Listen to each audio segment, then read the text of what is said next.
নমস্কার বন্ধুরা, information academy এই ইউটিউব চ্যানেলে জানাই স্বাগতম। প্রথম চন্দ্রগ্রহণ ঘটতে চলেছে 25শে মার্চ, হোলির দিন সোমবার। গ্রহণ হলো একটি মহাজাগতিক বিরল ঘটনা, কিন্তু গ্রহণের সময় সুফল এবং কুফল থেকেই যায়।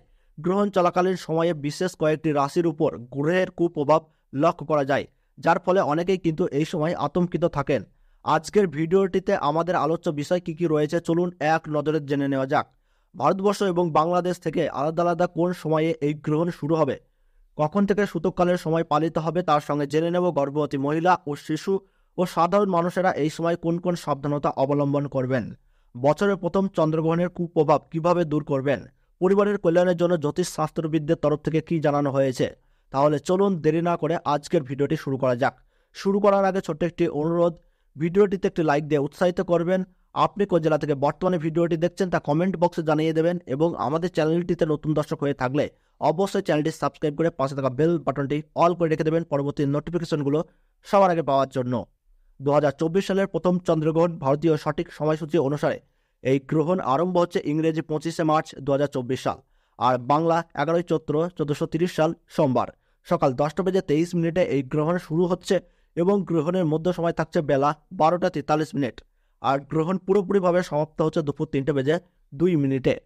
2024 সালের প্রথম চন্দ্রগ্রহণে বাংলাদেশের সঠিক সময়সূচি অনুসারে এই গ্রহণ আরম্ভ হচ্ছে ইংরেজি 25শে মার্চ 2024 সাল, আর বাংলা 11ই চৈত্র 1430 সাল সোমবার সকাল 10:53 এই গ্রহণ শুরু হচ্ছে, এবং গ্রহণের মধ্য সময় থাকছে বেলা 1:13, আর গ্রহণ পুরোপুরিভাবে সমাপ্ত হচ্ছে দুপুর 3:32।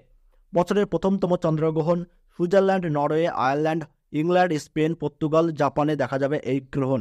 এছাড়াও Russia, Australia, Holland, Belgium, Italy, Germany, France, America, Africa, Pacific, Atlantic, Arctic এবং আন্টার্কটিকায় দেখা যাবে বছরের প্রথমতম চন্দ্রগ্রহণটি। এইবার আমরা জেনে নেব উপছেয়া চন্দ্রগ্রহণ কতটা বিপজ্জনক হতে চলেছে।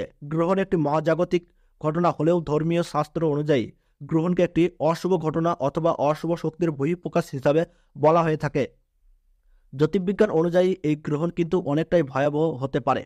একদিকে দোল পূর্ণিমা, অন্যদিকে রমজান মাসে অনুষ্ঠিত হচ্ছে এই গ্রহণটি। ভারতবর্ষ এবং বাংলাদেশের সময় অনুযায়ী এই বছর কিন্তু প্রথম চন্দ্রগ্রহণটি অদৃশ্য, অর্থাৎ দিনের বেলায় অনুষ্ঠিত হবে। যেহেতু দিনের বেলায় আকাশে চাঁদ দেখা যাবে না, তাই গর্ভবতী মহিলা, শিশু এবং প্রত্যেক রাশির জাতক জাতিকাদের এই চন্দ্রগ্রহণের কোনো খারাপ প্রভাব পড়বে না। তার ফলে গর্ভবতী মহিলাদের ক্ষেত্রে কোনো বিধিনিষেধ জারি থাকছে না।